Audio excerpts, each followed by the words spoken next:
Hello and welcome to another episode of Christine's Coloring and Crafts. I'm Christine and today we're going to be coloring in Rooms of Wonder. The book I won a month or two ago with a coloring contest, so I'm like really happy that I won it because I did want this book. Unfortunately, I have not colored in it yet, what is wrong with me, right guys? But anyway, I wanted to kind of do some basically muted tones. So we've been using the Irigetan, the Tombow Irigetan or Irigetan pencils. And today we're going to go ahead and color the fan on this part. And we're going to be using maroon, which these are these are white pencils with silver marking, so you're not going to really see the color numbers, but we're using maroon. And then we're going to use crimson. And then last but not least, we're going to try fawn out and see how it goes with those two. I did color with them on a tester sheet, and I thought that the colors looked really, really good together. So let's get to it here. And of course, put my protector page down here, and we'll start out with the maroon.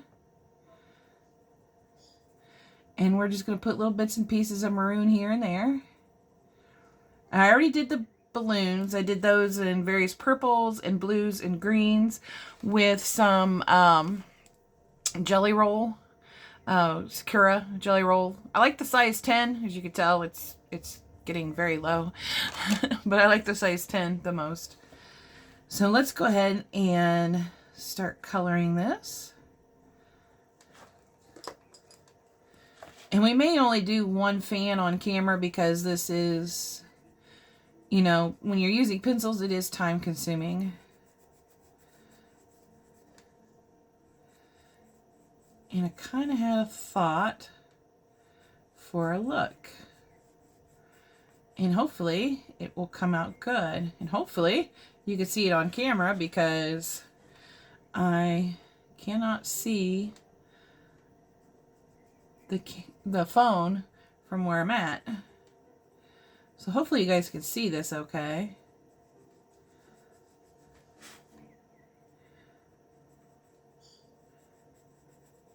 And hopefully everybody's doing well. I'm so glad you're here to join me on this video today.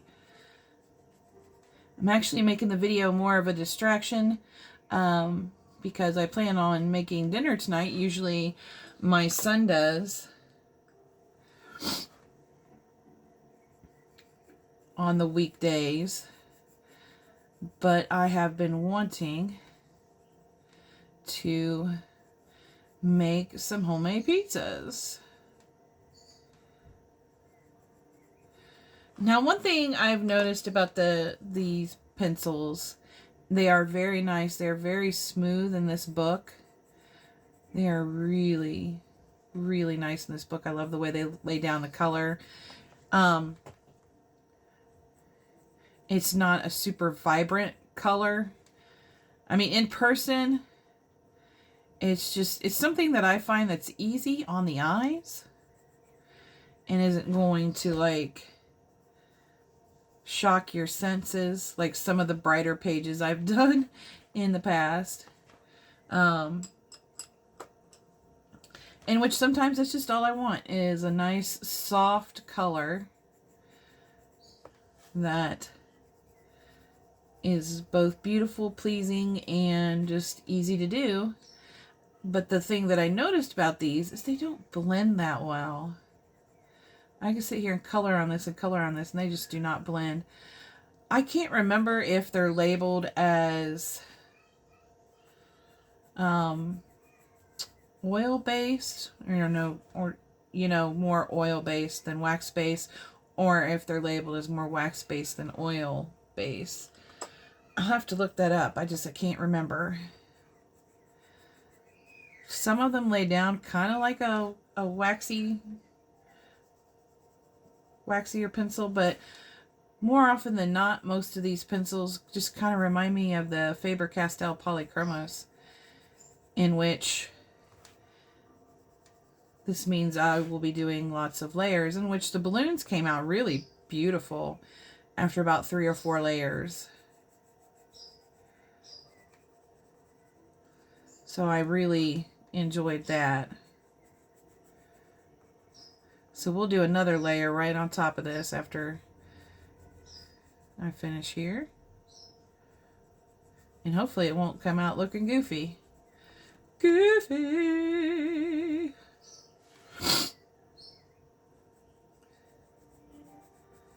We'll see what happens on this one. I wanted to pick an easy, or what looked easy to me, page without as much detail, you know, to kind of get started in this book, see how I like it, and, you know, use pencils that I don't use very often, which are these Irrigitins.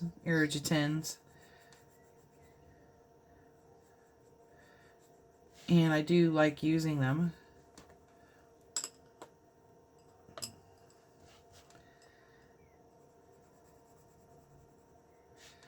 I like them a lot.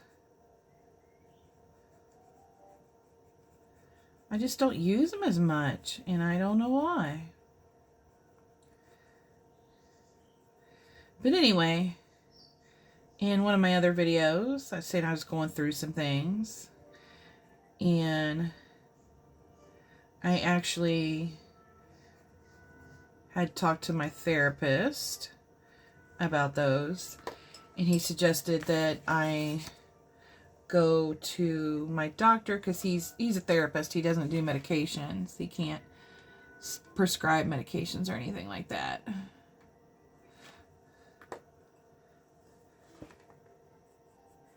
And so I need to go to my regular care doctor and have my medications looked up, because I had been really down in the dumps lately.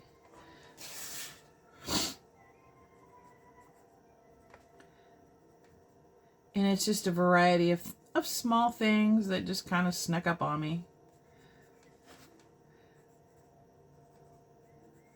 Like the normal stuff: job, housing, food, finances, in which I noticed the more time passes, the more everything keeps going up, making it difficult to afford the things that I could previously afford on my current salary. And I know nobody's going to pay me any more money. So there's that.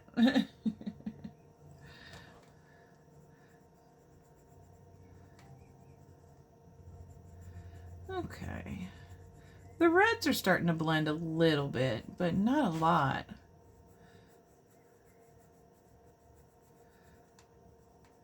And overall I made them work, but like even here, I want to fix that balloon so bad, which really the pencils are right behind me, so I could fix that balloon. Let's fix that balloon.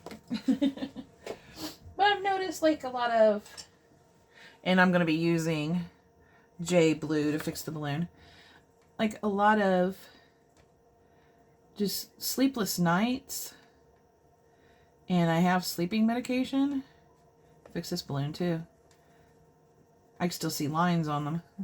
That's why I'm saying fix them. Fix the balloons. There we go. I'm happier with that. Okay, let's do one more layer.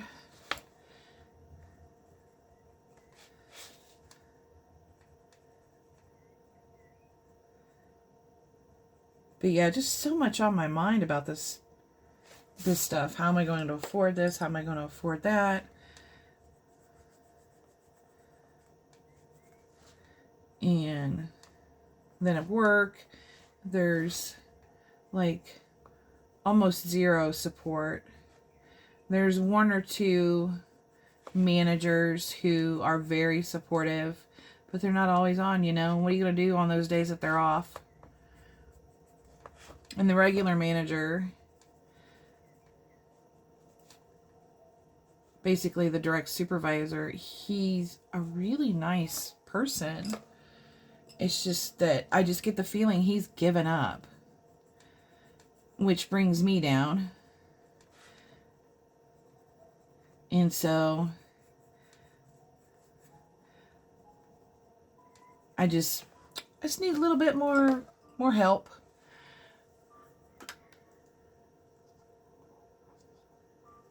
Take a drink here. Just need a little bit more go juice, I guess you want to call it. All right, let's put this up because I don't think this hand's going to put down a lot of oils or anything. Or really smash the colors all over the page. And if they do, I got an eraser. When I do videos, I don't really like to use those things. I could use a napkin, which I've got plenty behind me, but for some reason I'm just like, no, we'll just color. Just color, color, color. And I love these reds.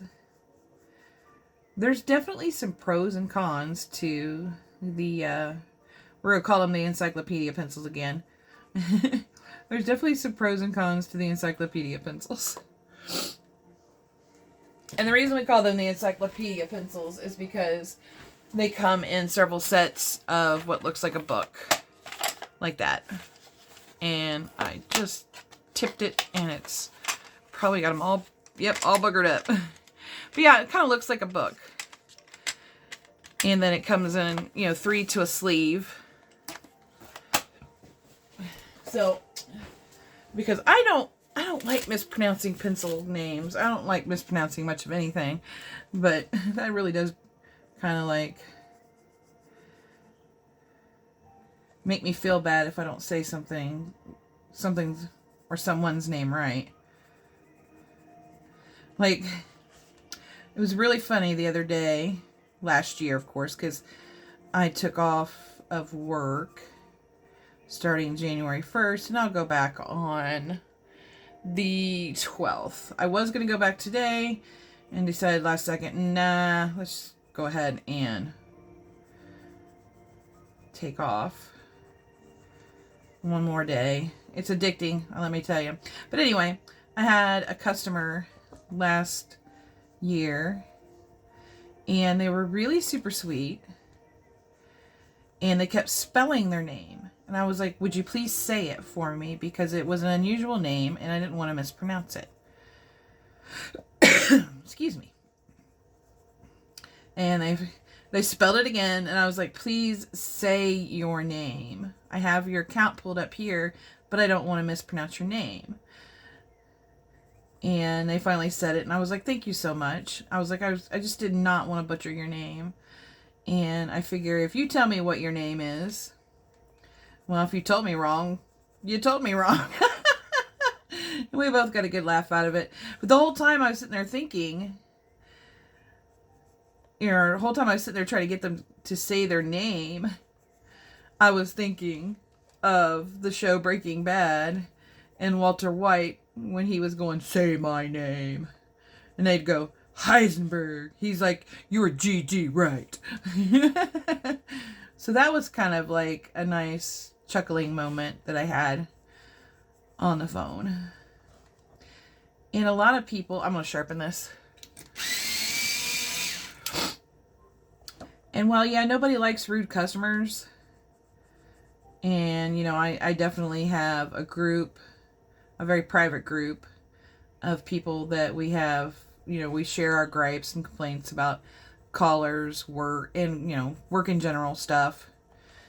And, it's a thing. That's always a thing. The thing that just disappoints me is how little support we get anymore. It's all about the numbers. And that's why if you call a call center, sometimes those people sound like they're in a hurry. They're in a rush. They want you to hurry up and tell them what you want, what you need. And they want to hurry up and get it done. Because in the call center world, it is all about how quick you get your call done. It is all about that. Even when you are told that those numbers no longer matter in the position that you took, with the company. Like, I'm an account manager, and technically the numbers aren't supposed to, some of the numbers aren't supposed to count. Some others do, but the call time isn't supposed to count technically. But yet, every time we turn around, we're being admonished for our longer call times. Not me personally. I have not had that experience yet. And I'm not saying it's because I'm super fast at call times. I think it's, honestly, I think it's my boss tries to avoid it as much as possible. Because I am a troublemaker there. I do voice my concerns about the company and about policies and about other things to them. I'm not a quiet person. If I see an injustice, I do point it out. Well, I was not a quiet person. But the last time we had a one-on-one meeting, I was just like, yeah, whatever. Okay. You know, and he's asking me all these questions. I was like, meh, I don't care. And he's like, what? I was like, I literally no longer care. I forget what he asked me, though. Something along the lines of, do I feel challenged in the job anymore? No, I don't. It's just like, nope. And he goes on and on about, you know, all these other options. And I'm just like, I didn't say it, but I'm sitting there thinking, I really don't care. Doesn't matter what position I take within the company or try to take within the company. It's just, I'm disappointed. I am no longer excited about the job. You know, and that's part of my depression too. And it's not my depression that makes me unexcited about the job. It's the unexcitement that makes me depressed. Like, I used to go to work and the only complaint I had would be the customers. So it kind of makes me wish I never left the department, even though it's one of the most busiest departments I've ever been in. Because the second I took another position, like I took a position in the company that was with a different part of it, and the very second I did that, once I got trained and out on the floor, I regretted it instantly.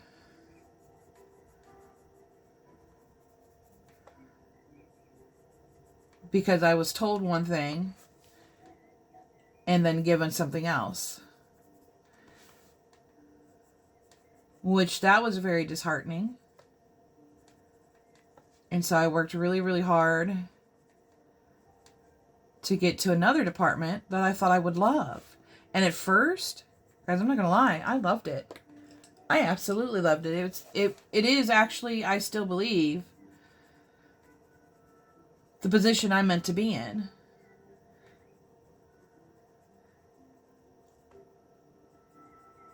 The best way I can help customers, I think.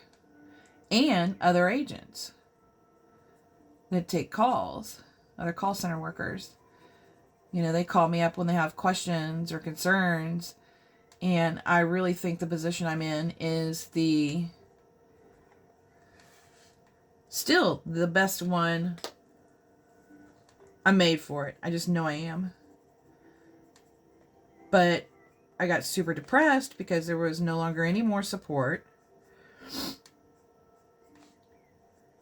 And I mean, and it wasn't just that at the beginning of what I call the downfall era. I mean, it did start with a family tragedy. When my mother passed away, I actually did not expect to take it so friggin' hard. And I took it so friggin' hard. And, I don't like to speak ill of the dead, but my mother was not a good person. She wasn't even close to a good person. She was manipulative. She was narcissistic. And those were the bad qualities. I mean, the bad qualities that she had. She was very jealous of me being a daddy's girl. And that I'd rather go hunting and fishing and working on cars than sit at home and crochet or cook or anything. And trust me, I love to cook. But if you present me with fishing, hunting, or working on cars first, as long as I'm not hungry, I'm going to do that. You can trust and believe I'm going to do that first.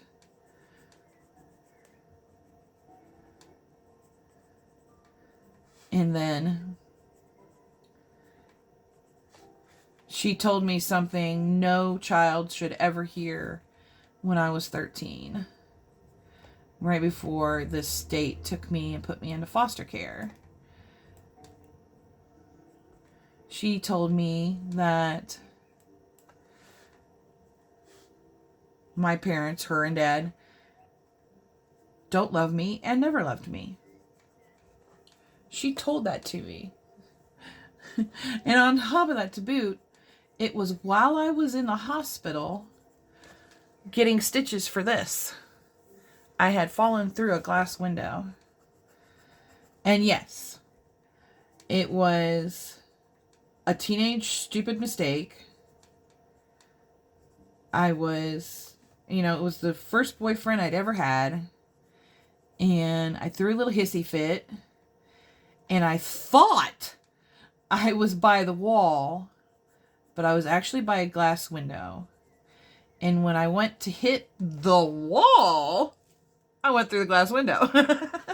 So, blame that on being a stupid teenager, which it was completely and 100% true. But the way she reacted to it was just so inappropriate and so uncalled for. Let's go ahead and do this one. And, because I'll do the insides. I haven't decided what color I want to do them in yet. But I'll do them here later, probably off camera. And we'll probably do a little bits and pieces of I'll finish these all up, and then we'll do some work in here on another video. So I'm kind of enjoying this. But anyway, she had been, bullying in her league when she got the call that had happened, that I'd went through the window and really tore up my arm. I actually got over 400 stitches on the top and the bottom of my arm. And I could see my bone. Blech. Anyway.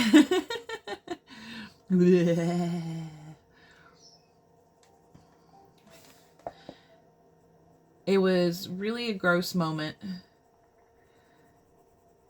And to this day, it's why I believe the state did take me, because I know the doctors overheard every word. And then my mom acted like it was the best thing that ever happened to her that she got rid of me. And I think as she got on in years, she didn't quite remember everything and how she acted around me. Because, the state would give visitation, and she was all too happy to tell me that my dad didn't want to see me. She was so happy. Anyway, it was a bad childhood. We'll finish it at that. Let's not bring the room down here. Anyway, I was completely surprised by how I reacted when she died. And I think it's because a part of me wanted to get that relationship I never had. And I thought the older we get, the more mature we get, and maybe we could,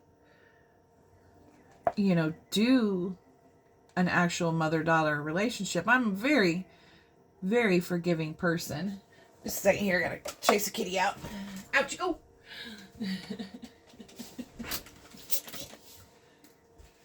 they have a tendency to get into things they don't belong in. But anyway, I grew up always willing to forgive her.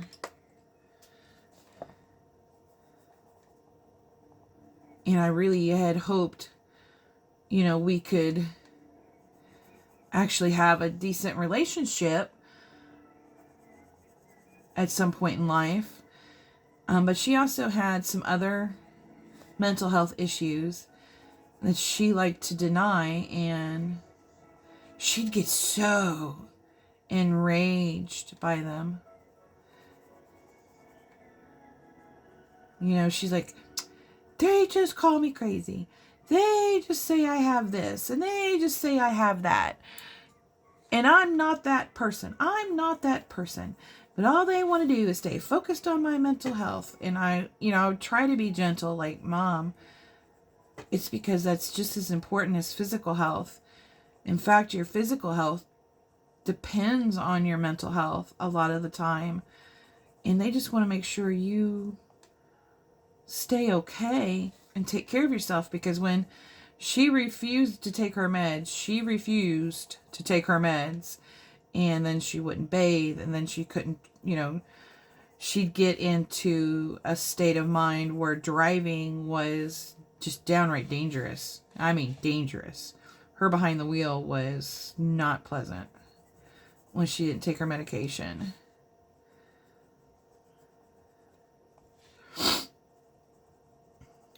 But there's a point in time where you just have to call it quits. I mean, she would do things like that were downright not good for her. Some of them dangerous, and some of them just unpleasant. Like, she wouldn't bathe for literally months at a time. And then she would get infections and would be in and out of the hospital. And it would just be a vicious but sad cycle.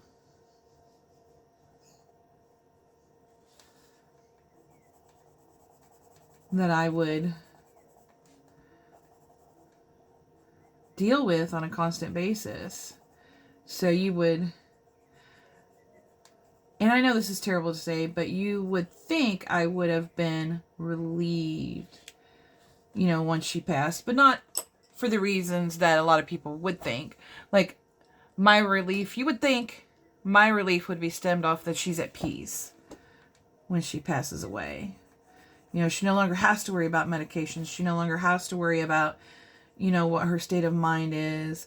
And she won't have to worry about, driving anywhere or doing anything, or,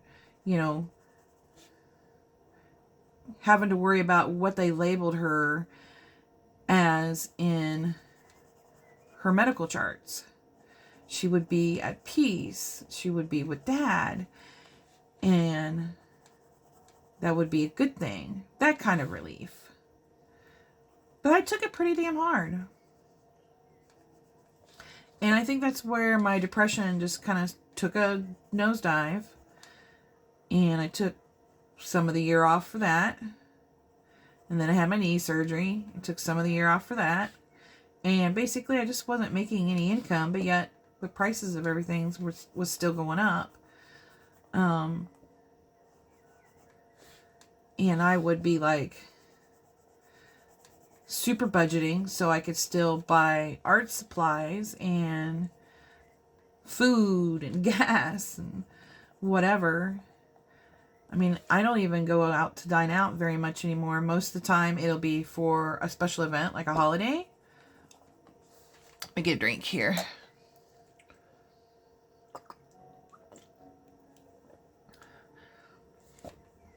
Or like my best friend, he likes to get out of the house, and it's a little bit more difficult for him because he had a major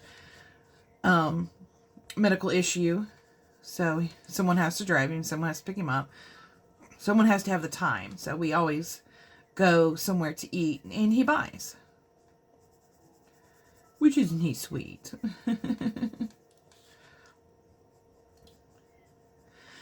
And really, if I'm going to be honest, the part that finally broke the camel's back as far as work is concerned was I knew for a fact, because I'd seen other people lose loved ones before me and after, I knew for a fact that they sent flowers to the family. And you would think it was such a trivial and stupid thing. And every time I say it out loud, I'm like, this is so trivial. This is so stupid. But I got nothing from the company. Nothing. Except for, bereavement. In which any company that considers 1 day, 3 days, or 5 days as proper bereavement, you're full of crap. If you truly appreciated your employees, you'd give them a few, 2 to 3 weeks at least. I mean, I know you can't put a time frame on healing from grief,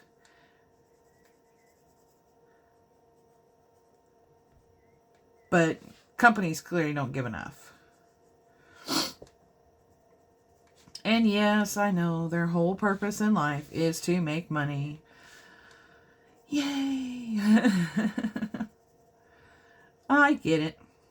I know. I understand.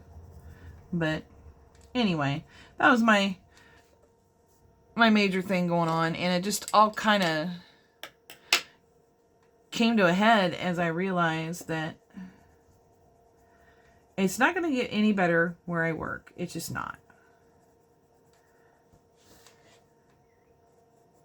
We no longer have an office.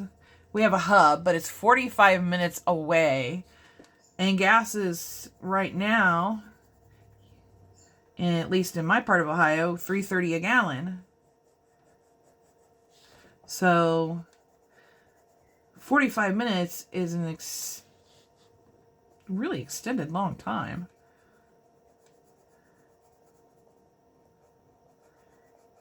When you're hurting financially already. In which I did take some steps to fix that. I, made a budget, made a plan, got some help with it so that, I can get things turned around a little bit better. I also started watching some videos on... And this was on TikTok. I watched some videos on meals on a budget, basically. Really good meals on a budget.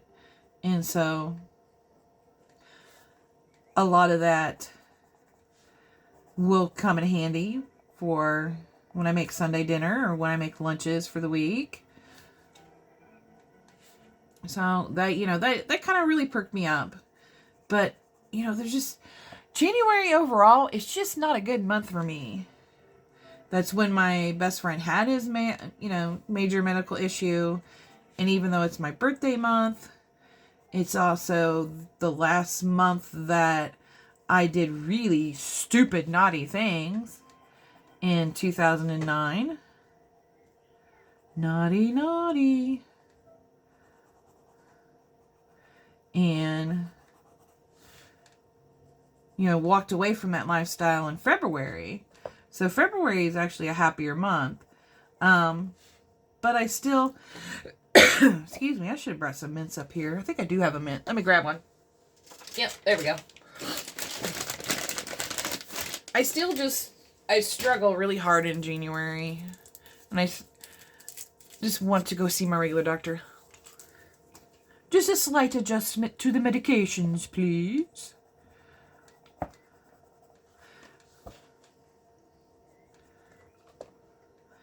I also got a book about depression and some things to do.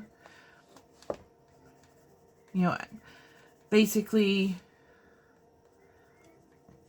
helping me find some hobbies that are still fulfilling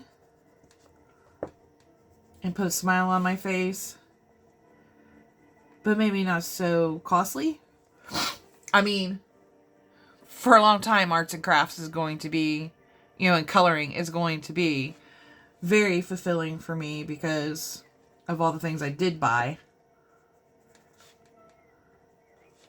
Which I'm very happy about that. So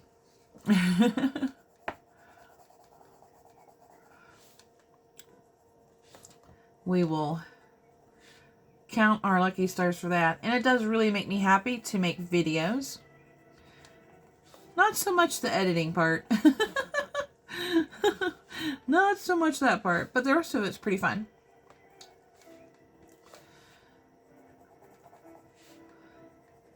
But anyway, the reason I wanted to kind of share that stuff was because I wanted people to, not necessarily, I don't want anybody feeling bad for me or anybody having pity or anything like that. I mean, it's okay if you do. I'm not gonna like yell at you about it. But let me sharpen this real quick.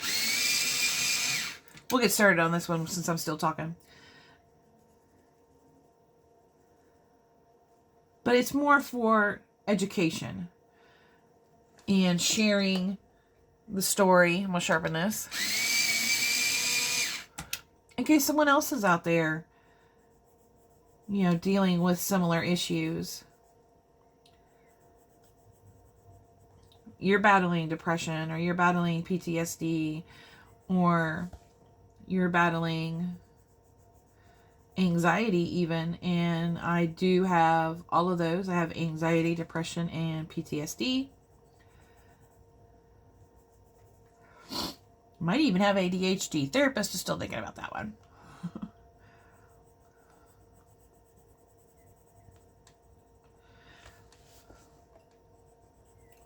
But we'll see how things go. The nice thing is sharing this story.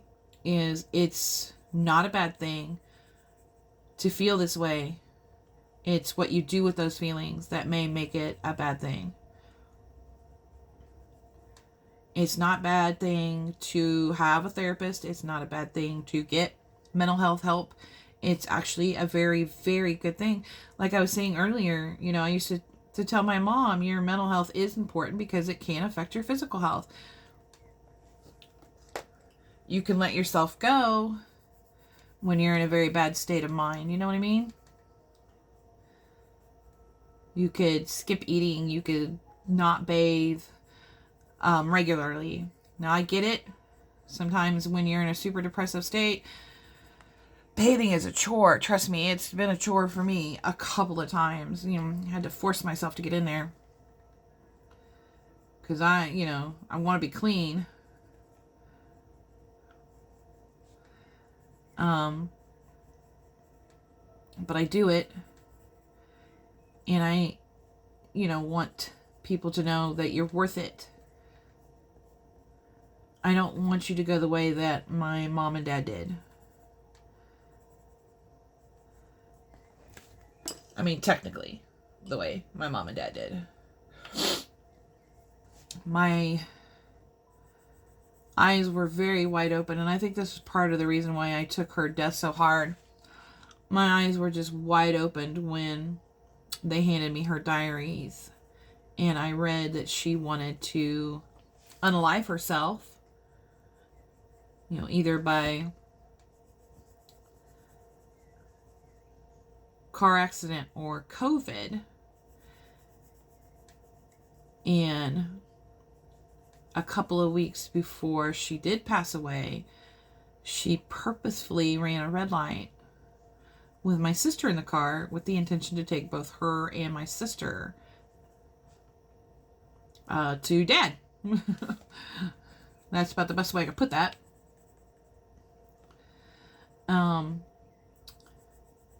Luckily, both survived. And just by happenstance, I don't think it was a week. Maybe a little bit longer than a week. She did indeed contract COVID despite the fact that she had had the, what you call it? I want to say incision, but that's not it. The vaccine. Oh my goodness. So basically, in the end, she got her wish. She may not have succeeded with the car crash, but she did successfully catch COVID, whether by accident or on purpose. Nobody will ever know.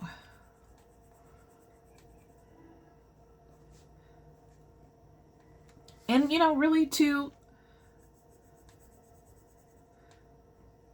I still love her and loved her. No matter what, I mean, she was my mom. It was just sometimes I had to take a step back from her for my mental health to protect myself. Let me sharpen this again. We'd be using up this crimson. But, you know, there were times I'd take a step back from her and say, enough's enough. I can't do this.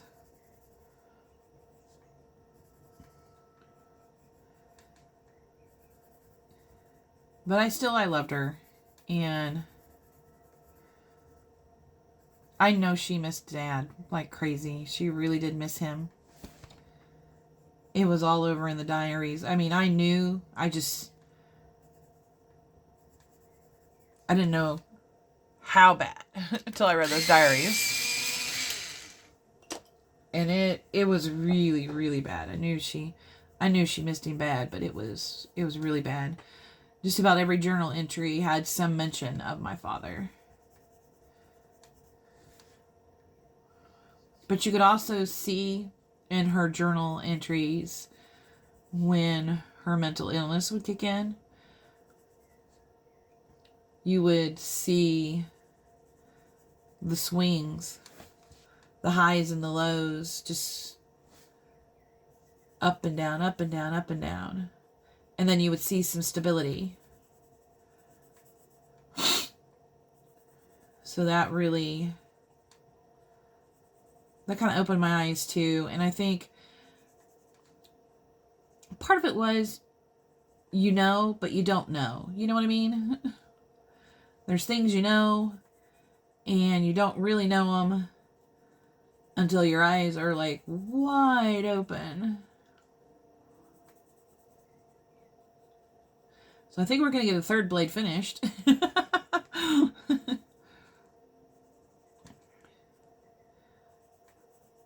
Which will be nice.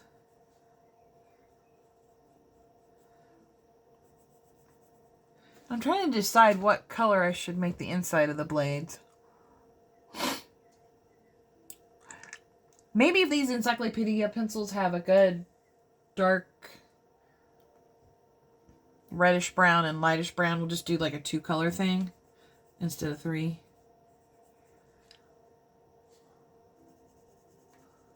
There we go.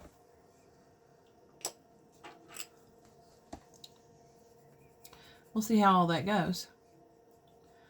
But yeah, mostly I just wanted to kind of just share with you guys, because it's also been weighing on my heart lately that I know, I understand, I don't know. I understand a lot of people are going through things these days. And I want you guys to hang on. And it's okay to go get help. It's okay to get a therapist. It's okay to get a psychiatrist. It's okay to check yourself in if you need to. Get yourself locked up for a little bit. Even if it's just the 72-hour pink slip hold. Just take care of yourself. Both mentally and physically. But your mental health is just as important as your physical health, because we really do need to take care of that part. And if we don't, our physical health could suffer as a result. And I don't want anyone to have to suffer. I really don't want anyone to suffer at all. But I know it's going to happen. And I figured if I share my experiences and my stories, that might help someone else, because they can relate. And they could see, well, this is what she's doing. And I might try a piece of that. Or I might try all of that.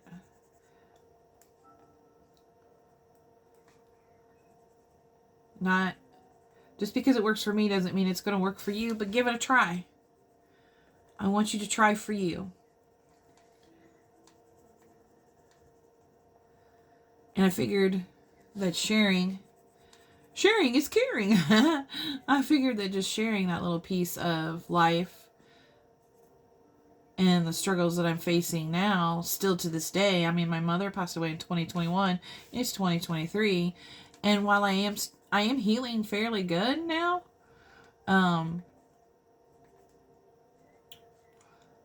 there's just a lot of things, little things that just kind of snuck up during 2022 that are just now fully weighted on me, you know, weighing me down on my shoulders, got me, pinning me to the ground, guys. Excuse me.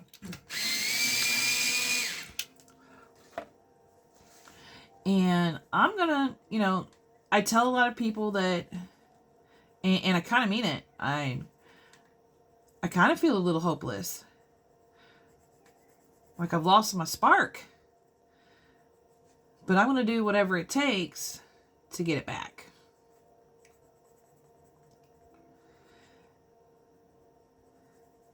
And make sure that I share too. So someone else, if they see this, which I don't know how much it'll get out, you know, being a coloring video and all, but hopefully someone will see it and go, I'm going to try one of those things, or I'm going to try all of those things, or I can really relate and I want to take care of myself. And I just hit that page. And that red is going to stick there. You know it is. You know it. It's a dark red.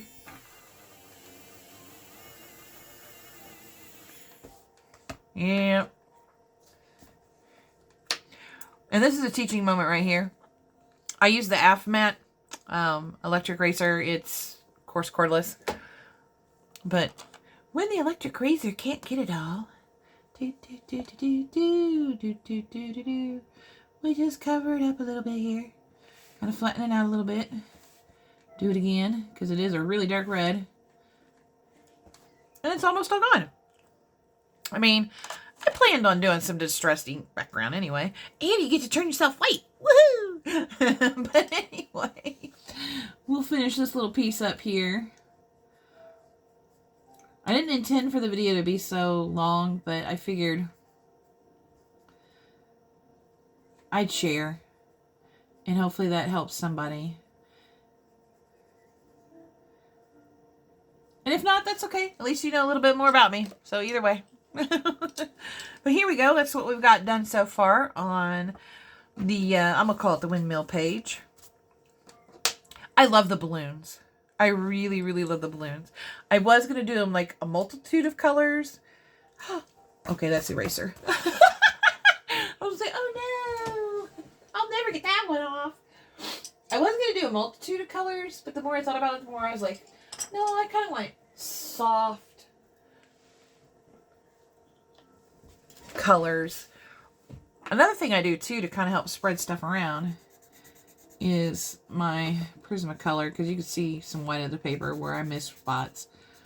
And it helps spread the color around a little bit.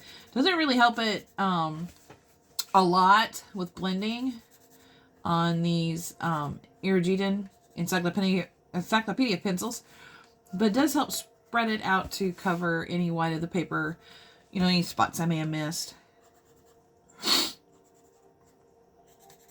So it's helpful for that.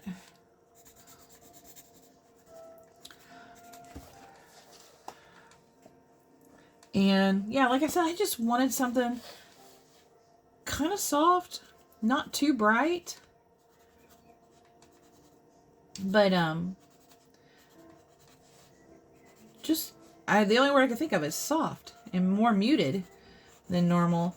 And these encyclopedia pencils are providing that for me very well, number one. And number two, they just look really nice on this paper too. I love these reds.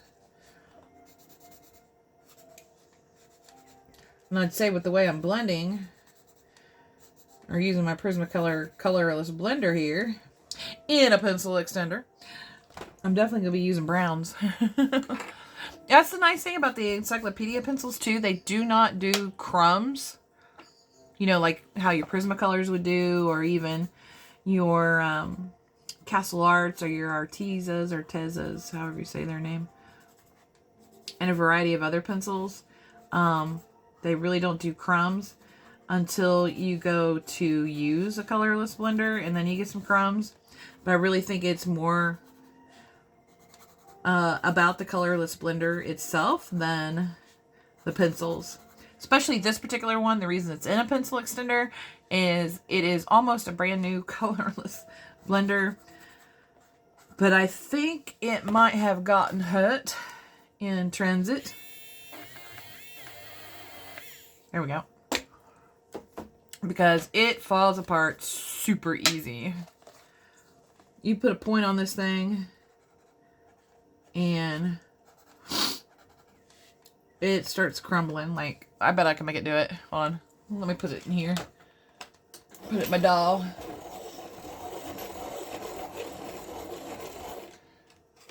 Give it a little bit of a point here. And it doesn't take much pressure. And there it goes. It just starts crumbling. I'm not pressing down hard at all. I've seen it make bigger crumbles than that too. But it's okay. We'll still use it up as much as we can. We just lose a little bit along the way here and there. But I like to use it more when it's dull, although you can see that it brought a lot of red into the inner workings of the fan blades. But hey, hopefully you guys enjoyed this video today, and we'll keep doing this page in spurts on camera. Next time, this will be all filled out. All of the blades will be done. And I think I'm going to go ahead and make the weather vane in the reds too. And then the circle. And then we'll come back and see what we're going to do with some of the rest of the windmill house. That's its new name, Windmill House. I mean, it's appropriate. Anyway, thank you so much for watching. I hope everyone has a wonderful, colorific rest of your day. And take care of yourselves, both physically and mentally. Until next time, talk to you later. Bye.